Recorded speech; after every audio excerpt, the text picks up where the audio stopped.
السلام عليكم ورحمة الله وبركاته. أهلا بكم في قناة أفكار بيتي، وإن شاء الله النهاردة معانا حلقة مهمة جدا عن الإسكان، اللي هي بيقولك إعادة فتح باب الحجز للوحدات المتبقية من سكن كل المصريين 4.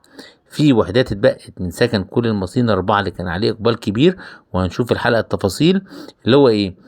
إعلان سكن كل المصريين 4 المتوسطي وفوق متوسط الدخل كان الإعلان ده وحدات جاهزة للتسليم الفوري، وده الحقيقه شهد اقبالا كبيرا، يعني الناس اقبلت عليه قوي منذ فتح باب الحجز للوحدات السكنيه. كان في اقبال متزايد قوي، ودلوقتي من النهارده وبداوا اعاده فتح باب الحجز على نفس هذا الاعلان او سكن كل المصريين للوحدات المتبقيه. طيب، اشار وزير الاسكان والمرافق العمرانيه ان الاعلان سكن كل المصريين 4 ده قد شهد وحدات جاهزه للتسليم الفوري. دي كانت ضمن مبادره رئيس الجمهوريه. كان في مدن كان الاعلان او سكن كل المصريين 4 ده كان تسليم فوري، ولكن المدن دي هنشوف مع بعض. كان الاعلان ده في القاهره الجديده بمحافظه القاهره، وبياض العرب بمحافظه بني سويف، ومركز الزقازيق بمحافظه الشرقيه، والغردقه وسفاجه بمحافظه البحر الاحمر، ودمنهور بمحافظه البحيره، ومدينه الزرقاء وشاطئ بمحافظه دمياط. ده المدن او اللي كان تم فيها طرح الاعلان بتاع سكن لكل المصريين 4، واللي هو كان تسليم فوري، يعني الشقق جاهزه مش لسه هتتبني وتسلم بعد فتره. تمام. واضافت السيده مي عبد الحميد الرئيس التنفيذي لصندوق الاسكان الاجتماعي ودعم التمويل العقاري ان الطرح الحالي هو الاعلان الاول من نوعه اللي بيعتمد على اسعار بيع الوحدات بالسعر الحر، يعني كان اي حد يخش وتشتري بالسعر الحر كانك بتشتري شقه عاديه. وده اللي فتح الباب امام فئات كتير متنوعه من الشروط عشان يحصلوا على الوحده السكنيه. طيب، اوضحت ان الاقبال ده ظهر بوضوح فين؟ في الوحدات اللي تم حجزها.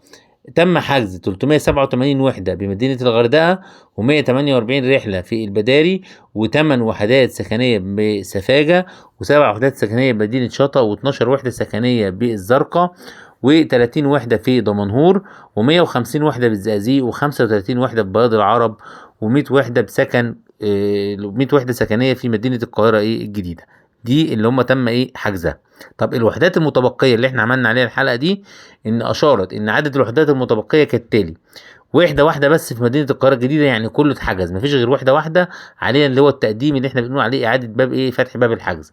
و4 وحدات سكنية في مدينة سفاجة، و13 وحدة سكنية بمدينة الغردقة، و17 وحدة سكنية بمدينة شطا، و25 وحدة سكنية بمدينة الزرقاء، و17 وحدة سكنية بدمنهور، و50 بمدينة الزقازيق، و773 في بياض العرب، و10 وحدات سكنية بمدينة الغردقة. ويمكن المواطنين بقى ان هم يطلعوا على الاكواد دي من خلال الموقع الالكتروني اللي ظاهر امامكم في الشاشه، يعني تخش على الموقع وتخش على الوحدات المتبقيه دي، وهتشوف كل التفاصيل عليها. دي الوحدات اللي اتبقت من الاعلان، مع ان الاعلان ده كان عليه اقبال كبير. ولذلك هوضح المهم في الحلقه دي ان صندوق الاسكان الاجتماعي ودعم التمويل العقاري استجاب لطلبات المتقدمين لهذا الاعلان، وقرر ان هو يعيد فتح باب الحجز للوحدات القليله المتبقيه، الوحدات اللي احنا قلنا عليها القليله دي، ان يعيد فتح باب الحجز في الاعلان ده، وما يستناش ان هو يطرحها في اعلان قادم. يعني كان اللي بيتسنى، يعني اي اعلان كان بيتبقى منه يروحوا عاملين الاعلان اللي جاي، ولكن ده قال لك لا، هيعيدوا الفتح من النهارده اللي هو لحد 7 مايو 2023 من الساعه 5 مساء وحتى الساعه 12 منتصف الليل. يعني هم فاتحين في الفتره دي للي عايز فاتوا الحجز وعايز يقدم، وده حاجه كويسه لان ما استنوش الاعلان اللي بعد كده. فدي برضو دي حاجه كويسه. طيب، لمين بقى ان انا هفتح باب الحجز؟ للعملاء اللي هم اتقدموا للاعلان وقاموا بسداد مبلغ جديه الحجز، وقاموا بالتسجيل على الباب الالكتروني، عملوا كل حاجه، بس ما تمكنوش ان هم يحجزوا الوحدات السكنيه دي.